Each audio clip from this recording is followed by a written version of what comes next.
আমার জ্বর হয়েছে, চোখটা জ্বালা করছে, আবার খুব শীত করছে। হ্যালো বন্ধুরা, সবাই কেমন আছো? আবার চলে এসেছি তোমাদের সাথে আরেকটা নতুন ভিডিও নিয়ে। তো আদরের তো শরীর খারাপ, জ্বর হয়েছে তোমাদের, আমি দেখালাম। তো এই কারণে আদর কিচ্ছু খেতে চাইছে না। আর এই জ্বরটা কিন্তু প্রত্যেক ঘরে ঘরে হচ্ছে। সবাইকে বলবো খুব সাবধানে থেকো, ঠান্ডা লাগিও না যাদের ঘরে বাচ্চা আছে। আর মানে একটুখানি গরম যাতে বাচ্চাদের শরীরটা থাকে সেই সমস্ত খাবার খাইও। তো যাই হোক, আজকে আদর মানে কিছুই খাবে না, কিছুই খেতে চাইছেও না। তার জন্য কি করব ভেবে একটা ফুলকপি দিয়ে তোমাদের একটা আইটেম করে দেখাবো, ফুলকপির রোস্ট। তো চলো কি করে আমি ফুলকপির রোস্টটা করছি তোমাদের দেখিয়ে নিই। আর হ্যাঁ, আমার চ্যানেলে যদি তোমরা নতুন হয়ে থাকো তাহলে অবশ্যই কিন্তু আমার চ্যানেলটাকে সাবস্ক্রাইব করে দিও। আর অনেক অনেক বেশি করে শেয়ার করো, কমেন্টস করো আর লাইক করো। তো চলো দেখে নেওয়া যাক। তো বন্ধুরা, ফুলকপি রোস্ট করতে যেটা আমাদের সর্বপ্রথম লাগবে সেটা হচ্ছে একটা মাঝারি সাইজের ফুলকপি। আর লাগছে টক দই।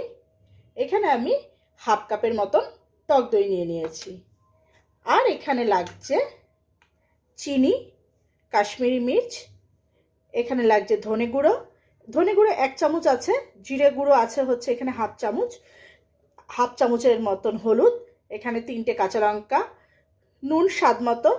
চিনিটা একটুখানি আমি বেশি নিয়েছি, বড় টেবিল চামচের 1 চামচ নিয়েছি। তোমরা চাইলে কিন্তু কমও নিতে পারো, কেননা যেহেতু নিরামিষ রান্না ফুলকপি রোস্টটা, এর জন্য একটু মিষ্টি মিষ্টি হলে কিন্তু ভালো লাগে। আর কাশ্মীর মির্চটা এখানেও আমি 1 চামচ নিয়ে নিয়েছি।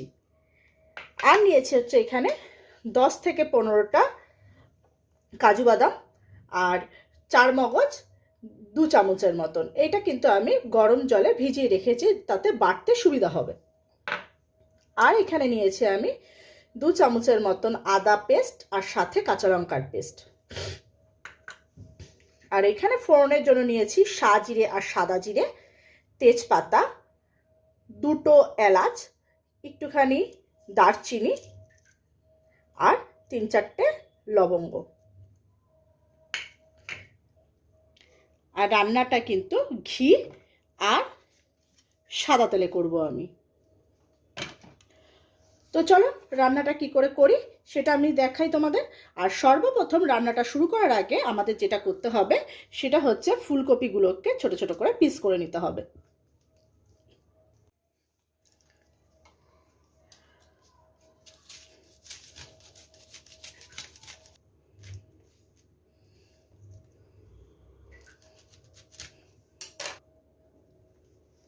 তোমরা দেখো, আমি কিন্তু ফুলকপির ডাঁটগুলো বেশি বড় রাখিনি, আর যেগুলো বা রয়েছে সেগুলো কিন্তু আমি এরকমভাবে হালকা হালকা করে চিড়ে দিচ্ছি, যাতে এগুলোর ডাঁটগুলো ভালো করে সেদ্ধ হয়ে যায়। তো আমি ফুলকপিগুলো কিন্তু এরকমভাবে ছোট ছোট করে পিস করে নিয়েছি। আর এদিকে আমি একটা পাত্রের মধ্যে খানিকটা জল নিয়ে আর তার মধ্যে অল্প পরিমাণে লবণ দিয়ে জলটা গরম করতে বসিয়ে দেবো।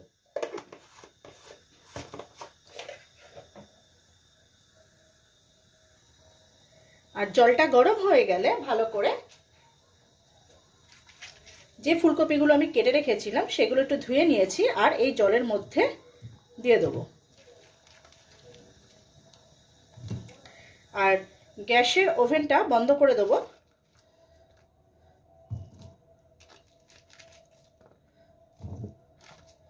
এরমভাবে ফুলকপিটা কিন্তু ভাপালে চলবে না, তবে এই গরম জলের মধ্যে খানিকক্ষণ এই 3 থেকে 4 মিনিটের মতন ফুলকপিটাকে ডুবিয়ে রাখতে হবে। যদি এর মধ্যে পোকা থাকে তাহলে সেগুলো বেরিয়ে যাবে। আর এদিকে আমি এই যে কাজু বাদাম আর 4 মগজটা ভিজিয়ে রেখেছিলাম, এইটাকে পেস্ট করে নেব।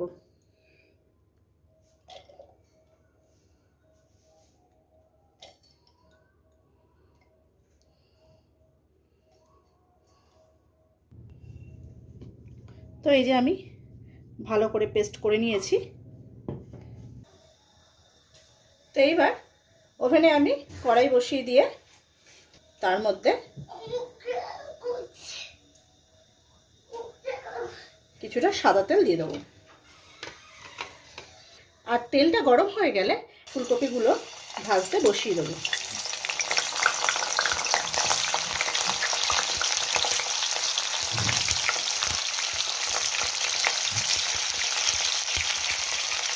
আর ফুলকপিগুলো কিন্তু হালকা হালকা করে ভাজতে হবে। তো একটা কথা কি জানো তো, ফুলকপিগুলো যদি তোমরা ওরকমভাবে 3-4 মিনিট জলে ভিজিয়ে রাখো, তাহলে যে জলটা ফেলে দেওয়ার পরে যদি ফুলকপিটা এরকমভাবে ভেজে রান্না করা যায়, তাহলে কিন্তু গ্যাস অম্বলের কোনো রকম অসুবিধা হয় না। আর ফুলকপির মধ্যে দেখবে যদি জলটা না ফেলে রান্না করো, তাহলে এটা কীরকম একটা গন্ধ ছাড়ে, সেটাও কিন্তু আর থাকে না।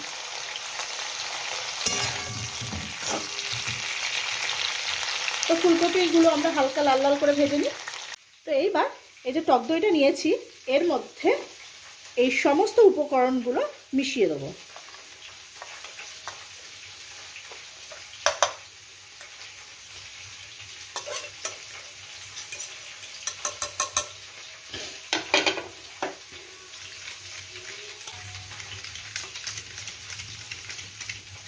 তো মশলাটা কিন্তু আমাদের রেডি হয়ে গেছে। তো আমি ফুলকপিগুলো কিন্তু এরকম হালকা হালকা লাল করে ভেজে নিয়েছি। এবার একটা পাত্রের মধ্যে আমি তুলে নেব।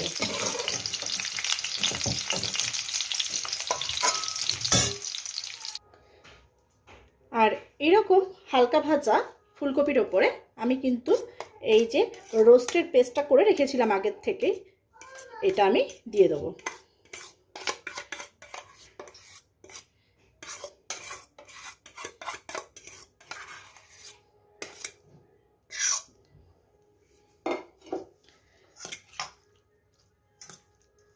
তারপরে ফুলকপির মধ্যে পুরো মিশ্রণটা ভালো করে মিশিয়ে 5 থেকে 6 মিনিটের মতন আমি রেখে দেব ম্যারিনেট হওয়ার জন্য। তো এইবার আমি কড়াইটা আবার গ্যাসের ওভেনে বসিয়ে দিয়েছি, আর আবারও সামান্য একটুখানি তেল আমি কড়াইয়ের মধ্যে দিয়ে দেবো।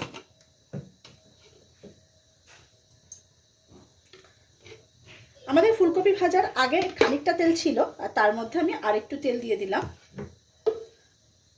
আর এর মধ্যে দিয়ে দেবো 1 চামচের মতো ঘি।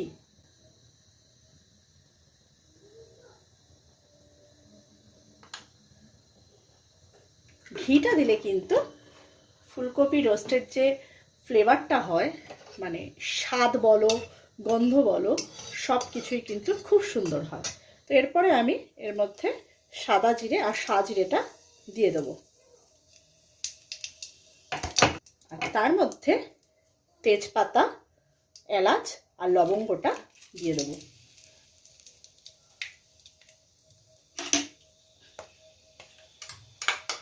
আর তার মধ্যে দিয়ে দেবো এই আদা পেস্টটা। আর হ্যাঁ, এই আদা পেস্টের মধ্যে আমি কিন্তু 2টো কাঁচা লঙ্কাও পেস্ট করে নিয়েছিলাম। তো এইটাকে আমি ভালো করে একটুখানি কষিয়ে নেব, যাতে আদার আর গন্ধটা না থাকে। আগের থেকে এই ম্যারিনেট করে রাখা ফুলকপিটা কিন্তু এর মধ্যে দিয়ে দেবো।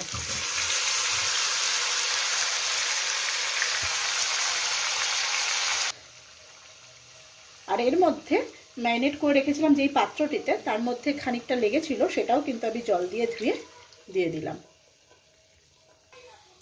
তো এটা আমি 3 মিনিটের মতো হালকা আছে ফুটিয়ে নেব।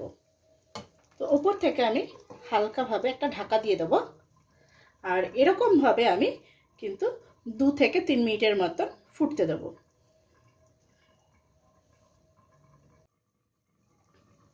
তো 2 থেকে 3 মিনিট পরে এটাকে আমি তুলে নেব। আর এইবার আমি এই চারমগজ আর কাজু বাদাম যেটা বেটে রেখেছিলাম, সেটার উপর থেকে দিয়ে দেবো।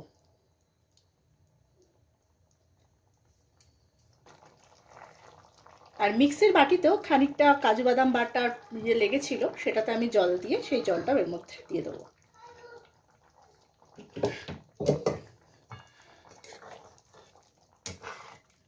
এবার ভালো করে মিশিয়ে এটা খানিকক্ষণের জন্য ফুটতে দেবো। তো আমি এটা কিন্তু ততক্ষণ ফোটাবো যতক্ষণ না পুরো ফুলকপির রোস্টার থেকে তেলটা বেরিয়ে আসে। তো আমাদের কিন্তু ফুলকপির রোস্টার থেকে দেখে নাও তোমরা, তেল কিন্তু ছেড়ে দিয়েছে। তো আমাদের কিন্তু ফুলকপির রোস্ট সম্পূর্ণ তৈরি হয়ে গেছে। তো এইবার নামানোর আগে যেটা করতে হবে তোমাদের, সেটা হচ্ছে 3টে কাঁচা লঙ্কা ওপর থেকে তোমরা ছিটিয়ে দেবে, আর শাহি গরম মশলা উপর থেকে 1/2 চামচের মতো তোমরা ছড়িয়ে দেবে। তো ব্যাস আমাদের রেডি হয়ে গেল ফুলকপির রোস্ট। আর সবথেকে বড় হচ্ছে ফুলকপি, এখন তো শীতকাল, ফুলকপি খুব অ্যাভেলেবেল আমাদের। তো ফুলকপির রোজ ওই আলু দিয়ে ঝোল বলো, মাছ দিয়ে ঝোল, এগুলো তো ভালো লাগে না। তো সেই হিসেবে এরকমভাবে তোমরা কিন্তু রান্না করে খেয়ে দেখতে পারো, দুর্ধর্ষ লাগে। আর মানে একটা নতুনত্ব। আর এইটা কিন্তু তোমরা রুটি, প্লেন ভাত বা পোলাও, যে কোনো কিছু, পরোটা, লুচি, সব কিছু দিয়ে তোমরা খেতে পারবে। তো চলো, আমার কিন্তু রেডি হয়ে গেছে ফুলকপির রোস্টটা। এবার আমি একটা সুন্দর জায়গায় বেড়ে নিই। তো আমাদের কিন্তু ফুলকপির রোস্ট পরিবেশনের জন্য একদম রেডি হয়ে গেছে। তো বন্ধুরা, আজকের রেসিপিটা তোমাদের কেমন লাগলো অবশ্যই কিন্তু কমেন্টস বক্সে জানাবে। আর চ্যানেলে যদি নতুন হয়ে থাকো তাহলে কিন্তু সাবস্ক্রাইব করতে ভুলো না।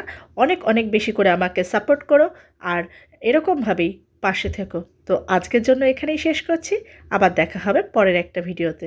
তো টাটা।